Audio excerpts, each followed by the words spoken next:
Assalamualaikum warahmatullahi wabarakatuh. Selamat malam teman-teman, selamat malam Korea Selatan. Pada video kali ini saya akan menjelaskan mengenai syarat dan tips untuk cuti ke Indonesia. Nah, pada video sebelumnya karena saya rasa masih kurang ya isinya, maka akan saya beri tambahan lagi pada video kali ini. Dan insya Allah saya akan menjelaskan secara jelas sampai ke akar-akarnya. Nah, pada dasarnya kita bisa memanfaatkan beberapa momen untuk cuti ke Indonesia. Yang pertama, kita bisa menggunakan cuti tahunan atau yunca. Yang kedua, kita bisa memanfaatkan hari libur nasional seperti liburan musim panas, Chuseok ataupun Solal. Nah, yang ketiga ini kita bisa memanfaatkan momen-momen dimana ketika kita sedang dalam masa pencarian kerja atau nganggur ya. Biasanya kan kalau nganggur itu kita dikasih waktu 3 bulan. Nah, 1 bulan dari 3 bulan itu kita bisa menggunakan untuk cuti ke Indonesia. Nah, untuk yang yunca ini kita harus mendapatkan izin dari Sajang kita dulu ya teman-teman. Kita harus bilang ke Sajang sampai Sajang memberikan izin kita untuk cuti ke Indonesia. Nah, yang kedua ini kita bisa memanfaatkan Chuseok atau liburan musim panas ataupun liburan Solal. Biasanya liburannya itu sampai 1-2 mingguan. Nah, waktu itu kita bisa memanfaatkan untuk cuti ke Indonesia. Nah, untuk caranya ngomong ke Sajang ini kita bisa bilang ke Sajang gini, Sajang ini menyunca Hagosiboyo, atau bilang aja Sajang ini juga Hagosiboyo, begitu. Nah, kita tinggal nunggu itu Sajang ini apakah memberi izin gitu. Kalau biasanya kalau Sajang ini memberi izin, kita langsung dikasih kayak surat yunca begitu, nanti kita suruh isi terus tanda tangan. Nah, setelah kalian mendapatkan izin dari Sajang, kalian segera tuh memastikan tanggal kapan kalian berangkat ke Indonesia ya teman-teman, untuk menyesuaikan pembelian tiket kalian. Nah, untuk pembelian tiket itu ada 2 opsi. Kalian bisa menggunakan agen travel atau pembelian secara mandiri. Nah, untuk agen travel ini kalian akan dipandu dari mulai pulang ke Indonesia sampai kembali ke Korea, semuanya akan dipandu. Bahkan kalian saat di bandara kalian akan dipandu oleh agen ini. Nah, untuk mandiri ini kalian harus serba mandiri ya teman-teman, harus sendiri. Tapi harganya lebih murah biasanya kalau mandiri itu. Begitu. Nah, setelah pemesanan tiket, kalian harus menyiapkan berkas-berkas yang kalian perlukan saat akan kembali ke Indonesia, yaitu paspor, visa, dan jangan lupa ID card Korea. Nanti akan diperlukan ketika kembali lagi ke Korea, teman-teman.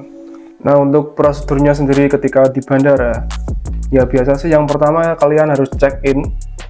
Check-in nanti kalian cuma menyerahkan paspor saja ke petugasnya, nanti akan diberi boarding pass.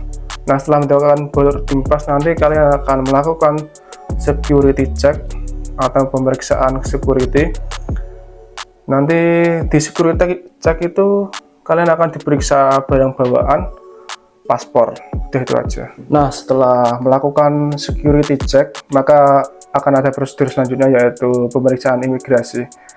Nah, di pemeriksaan imigrasi ini kita akan dicek paspor kita, sidik jari kita, lalu kita akan difoto gitu. Lalu setelah melakukan pemeriksaan imigrasi, kita bisa mencari gate keberangkatan kita. Biasanya terletak di tiket gini ya, di bagian kolom gate. Kita cari, lalu kita tunggu sampai jam keberangkatan pesawat kita ya teman-teman. Nah, ketika kita sampai di Indonesia nanti, kita jangan lupa untuk mengisi formulir custom declaration-nya teman-teman. Untuk linknya itu diisi di beacukai.co.id. Maka disitu nanti akan muncul formulirnya. Nah, di formulir tersebut kalian tinggal isi apa itu barang bawaan kalian. Nah, untuk formulir pendaftaran email sendiri kalian bisa ketik link beacukai.co.id. Nanti otomatis kalian akan masuk ke formulir pendaftaran email. Nah, apa bedanya dari kedua formulir ini? Yang pertama itu formulir barang bawaan. Itu untuk pengecekan barang bawaan kalian ya teman-teman. Apakah ada barang bawaan yang dilarang oleh bea cukai ataupun tidak. begitu. Nah, untuk formulir pendaftaran ini aslinya kalau kalian mau daftar atau enggak itu silahkan, bebas begitu. Tetapi kalau kalian belum daftar formulir pendaftaran email ini, nanti prosedurnya akan lebih lama jika kalian akan mendaftarkan email di Bea Cukai begitu. Nah, untuk kalian yang sudah mendaftarkan formulir pendaftaran email, maka prosedurnya lebih cepat. Kalian tinggal tunjukkan nomor nomor pendaftaran. Biasanya kalau kalian sudah mendaftar, itu akan muncul nomor pendaftarannya, tinggal tunjukkan ke petugas. Nggak ada 1 menit sudah selesai begitu. Nah, kemudian saya akan menjelaskan prosedur saat kembali ke Korea, teman-teman. Nah, ketika kalian berada di bandara, prosedurnya sama seperti biasa. Semua bandara itu sepertinya memang prosedurnya sama seperti biasa ya. Check-in, security check, cek imigrasi begitu. Dan untuk prosedur saat masuk ke negara Korea tersebut, kalian perlu yang namanya Q-code. Q-code ini seperti health declaration ya. Jadi itu untuk mengecek kesehatan kalian, apakah kalian terindikasi COVID-19 atau tidak begitu.